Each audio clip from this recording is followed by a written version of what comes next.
Ah, DS, le luxe à la française, les céleri cuir bracelet, les guillochages clous de Paris, les surpiqûres à point perle et tous ces éléments qui rendent si fier le service marketing de la marque à chaque lancement de nouveaux modèles. Bon, on se moque, mais c'est vrai que c'est un lancement primordial aujourd'hui pour DS. D'abord parce que le DS7, il restera comme le tout premier modèle 100% DS, il n'a jamais été vendu chez Citroën. Et puis mine de rien, il est resté pendant 8 ans le modèle le plus vendu de la marque, devant la DS3 Crossback, devant la DS4, alors même que ces modèles étaient plus récents et moins chers. Le nouveau DS7, il est là. Alors attention, il ne faut plus l'appeler DS7, il faut l'appeler DS numéro 7. Ça, c'est un petit peu un clin d'œil à Chanel et son célèbre parfum, vous savez, le luxe à la française. Vous avez compris, on passe à autre chose. Puisque l'ami Gatien du service nouveauté de l'Argus vous avez déjà largement détaillé le style de ce DS numéro 7, je ne vais pas vous en refaire des tartines. Je vais plutôt vous rappeler d'abord les dimensions. 4,66 m de long, c'est 7 cm de plus que la génération précédente. Je vais aussi vous redire qu'il repose sur la plateforme STLA Medium du groupe Stellantis qui avait été inauguré par le Peugeot 3008 et c'est ce qui lui ouvre droit à des nouvelles versions 100% électriques. Le DS numéro 7 ne propose pas moins de 3 versions électriques, le Front-Wheel Drive, le Front-Wheel Drive Long Range et le All-Wheel Drive Long Range, en français dans le texte puisqu'il s'agit d'un haut de gamme français qui est fabriqué comme le DS numéro 8 en Italie. Pour ce premier essai, on n'a pas choisi la version à petite batterie, ni la version à grosse batterie, ni la version à grosse batterie et deux moteurs, non. On a choisi l'hybride 145, car oui, contrairement à la DS numéro 8, le DS numéro 7 propose des versions thermiques. Mine de rien, c'est plus si fréquent dans la catégorie. Chez les premiums, si on prend l'exemple du BMW iX3, du Mercedes GLC, du Volvo EX60, tous ne proposent qu'une version électrique et ils commercialisent en parallèle les anciennes générations pour continuer à vendre du thermique. Ici ce n'est pas le cas, c'est bien le nouveau DS numéro 7 qu'on a ici. Par contre ce qui est un petit peu moins nouveau, c'est le moteur thermique en question. Il s'agit du bon vieux 1,2 litre 3 cylindres. Alors quand je dis bon vieux, je suis un petit peu méchant parce que DS nous a rappelé qu'il avait 70% des composants qui avaient été renouvelés par rapport à la toute première version de ce 1,2 litre PureTech. Quoi qu'il en soit, il développe toujours 136 chevaux à lui tout seul, 145 chevaux quand vient l'épauler le petit moteur électrique qui est logé dans la boîte de vitesse robotisée à 6 rapports. Alors, sur le papier, c'est pas très puissant, mais justement, on est là pour voir ce que ça donne. C'est parti.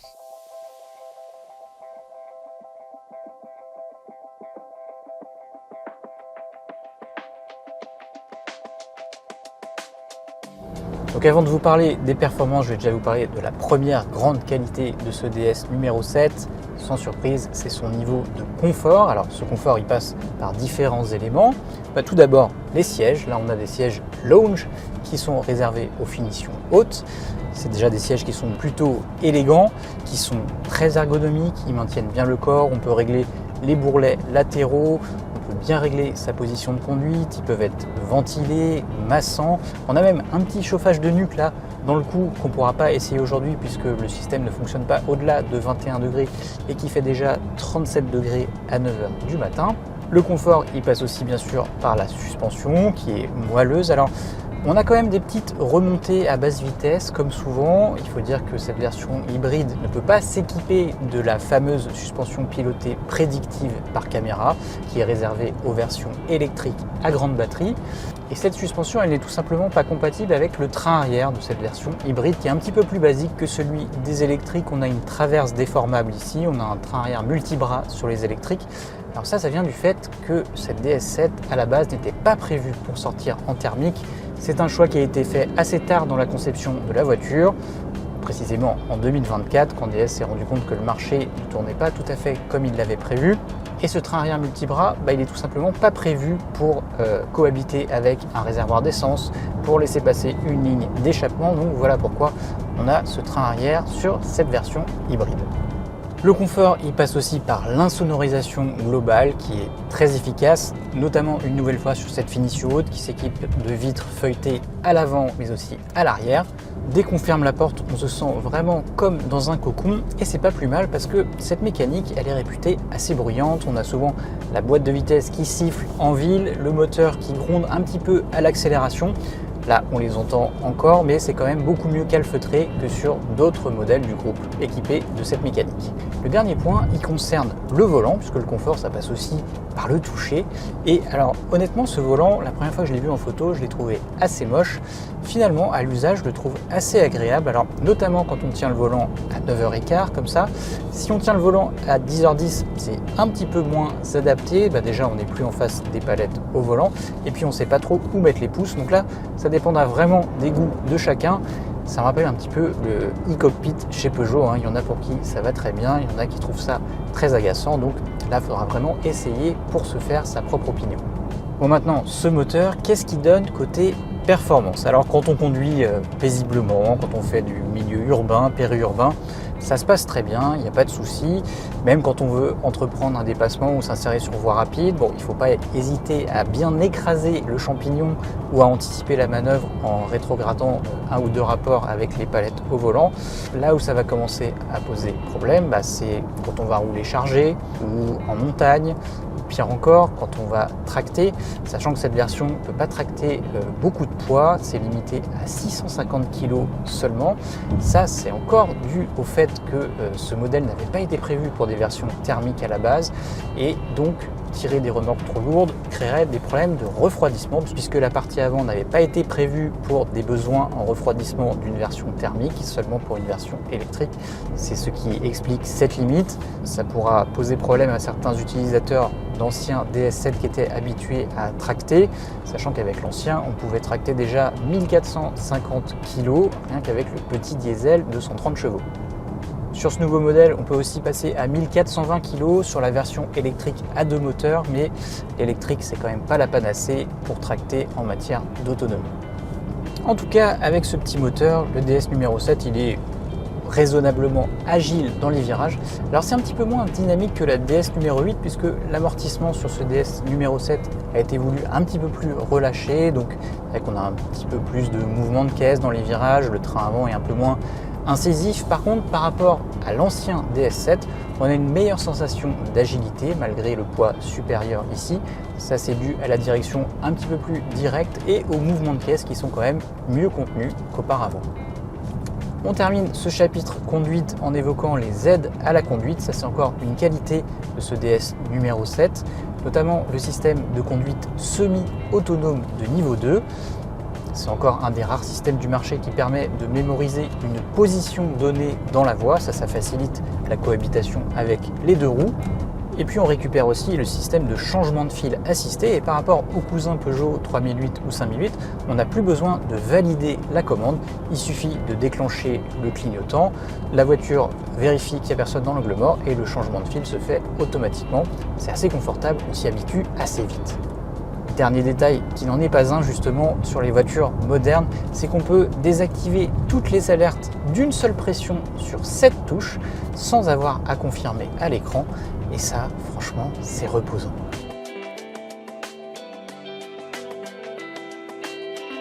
Puisqu'on parle d'écran, on s'est arrêté pour détailler celui de la DS numéro 7 qui est finalement le même que celui de la DS numéro 8. Il fait toujours donc 16 pouces de diagonale. On a quand même une petite évolution logicielle qui lui permet de se montrer un petit peu plus rapide quand on passe d'une fonction à l'autre. C'est assez net, c'est aussi le cas quand on passe d'un affichage d'instrumentation numérique à un autre. Il y a moins d'inertie quand on appuie sur la touche. Maintenant, ça reste un système quand même assez vieillot, il est à peine restylé par rapport à celui des Peugeot 3008 et 5008. On a toujours beaucoup de menus, de sous-menus, on a assez peu d'applications à télécharger. Alors, on a une commande vocale qui est entraînée par ChatGPT, alors ça c'est bien pour avoir les dernières infos, c'était pas le cas auparavant, je crois que les infos qui étaient données par le système s'arrêtaient à 2022 ou 2023, c'est plus le cas aujourd'hui, c'est aussi parfait pour par exemple raconter des histoires aux enfants. Par contre, la voix de synthèse fait très commande vocale des années 2000. Et puis, cette brave dame, elle peut toujours pas interagir avec les fonctions de la voiture. Ça veut dire qu'on peut pas changer de mode de conduite à la voix. Et sur les versions électriques, on peut pas non plus programmer de recharge ou d'heure de départ. Et ça, c'est un petit peu dommage. Puisqu'on est à l'avant, je veux aussi vous parler de la finition intérieure. Alors, on a là encore la même planche de bord que sur la DS numéro 8 avec une ambiance un petit peu plus nautique que automobile. C'est plutôt original, hein, avec cette planche à pans inversée, avec cette console centrale suspendue. Là en finition haute, on a des beaux matériaux, on a un beau cuir Nappa, on a aussi des beaux Alcantara disponibles. Là sur le cache de haut-parleur, on a du bois qui est découpé au laser, ça aussi c'est assez original, c'est plutôt bien fait. Malheureusement, ça jure un petit peu avec d'autres matériaux qui se voient un petit peu moins, comme les bacs de porte, comme l'entourage de la coudoir ou comme la porte de boîte à gants. Maintenant, sur ce point, même les concurrents premium régressent en matière de finition. Donc c'est pas forcément un défaut rédhibitoire, tout en sachant que les concurrents ne proposent pas autant de choix de matériaux ou de couleurs ou de matières. Donc là-dessus, DS garde quand même sa petite avance. Aux places arrière, le DS numéro 7 profite d'un empattement étiré de 5 cm par rapport à la précédente génération. Alors on s'attendait à du mieux, il y a aussi du moins bien. Alors côté pile, déjà on est assis assez haut sur cette banquette et donc ça dégage une belle visibilité périphérique, c'est assez agréable. Ça permet aussi d'avoir les cuisses bien soutenues sur le long trajet, c'est un petit peu moins le cas sur la version électrique qui a un plancher rehaussé de 3 cm pour loger la grosse batterie. On a aussi un bel espace aux jambes aux places latérales. Côté face, on perd une fonction qui était très agréable sur l'ancien DS7, à savoir les dossiers inclinables. C'est plus le cas sur cette génération. L'autre petite déception, elle vient de la fermeté de la banquette. C'est assez dur, plus qu'à l'avant, c'est assez inattendu dans une DS. De l'aveu même des ingénieurs, c'est un point qui fait débat en interne et donc ça pourrait évoluer à court moyen terme, en tout cas avant un éventuel restylage. Le dernier point, il concerne le toit vitré. Alors certes, il est plus grand qu'auparavant. Par contre, il est fixe, il ne s'ouvre plus en partie avant. Ça, je suis sûr que ça va manquer à certains clients. Et puis, comme souvent maintenant, il n'y a pas de vélum pour l'occulter. Il n'y a même pas de fonction opacifiante comme chez Mercedes ou même Renault. Donc quand il fait très chaud comme ça pourra gêner certains acheteurs. On termine par le coffre qui est légèrement en progrès par rapport à la génération précédente. On a ici 560 litres de volume, c'est 19 litres de plus que sur l'ancien DS7. Là, on a aussi un rangement sous le plancher qui est un petit peu obstrué ici parce qu'on a le système audio focal dont le caisson empiète un petit peu sur le rangement inférieur. L'autre petit regret, c'est qu'on a un seuil de coffre qui est au perché et assez épais. Donc pour aller charger des choses dans le fond du coffre, c'est pas ce qu'il y a de plus pratique. Maintenant, en termes de volume, ça suffit pour un usage familial. Sur ce point, comme pour l'espace arrière, le DS numéro 7 est plutôt bien loti face à ses concurrents, ou plutôt ses vrais concurrents, comme je vais vous l'expliquer tout de suite. Ce DS numéro 7 en hybride 145 ici à l'essai, il démarre à 43 900 €, il grimpe jusqu'à 58 800 € en finition haute la première. Et ce tarif qui peut paraître assez élevé, il est finalement bien placé dans le segment des SUV premium. C'était déjà le gros argument du DS7 Crossback à sa sortie, c'est-à-dire disposer d'un gabarit de Audi Q5 pour le prix d'un Audi Q3. Eh bien, cette nouvelle génération reproduit exactement le même schéma. Quand on regarde le prix des concurrents, un Audi Q3 commence à 46 000 €, un BMW X1 commence à 48 000 €. Et quand on regarde le prix du segment supérieur, on se rend compte que les BMW X3, Audi Q5, Volvo XC60, ils démarrent tous à 60 000 €. Alors certes, avec des motorisations un petit peu plus puissante, mais quand même on arrive vite à 20 000 € d'écart, ce qui est loin d'être négligeable même à ce niveau de prix. Et voilà, c'est l'heure du bilan pour ce nouveau DS7 avec la compagnie des Cigales, si vous les entendez. Ce SUV nous est apparu déjà bien positionné dans son segment, on vient d'en parler, tout en ne montrant aucun complexe en matière de confort, d'équipement, d'insonorisation, de finition. Pour moi, il garde encore deux points faibles. C'est d'abord son système d'infodivertissement qui n'est pas des plus modernes. Ce ne sera pas un défaut rédhibitoire pour certaines personnes qui utilisent le plus souvent Android Auto ou Apple CarPlay. L'autre défaut, à mon sens, il provient de cette mécanique essence. Alors c'est bien d'avoir des propositions autres que les versions 100% électriques. Maintenant, sur un litre 2 3 cylindres, il est quand même un petit peu juste. Il manque d'agrément dans une voiture de cette trempe. Donc si vous êtes vraiment allergique à l'électrique, je vous conseillerais plutôt d'attendre un petit peu. Stellantis a déjà annoncé l'arrivée de versions full hybride inédites.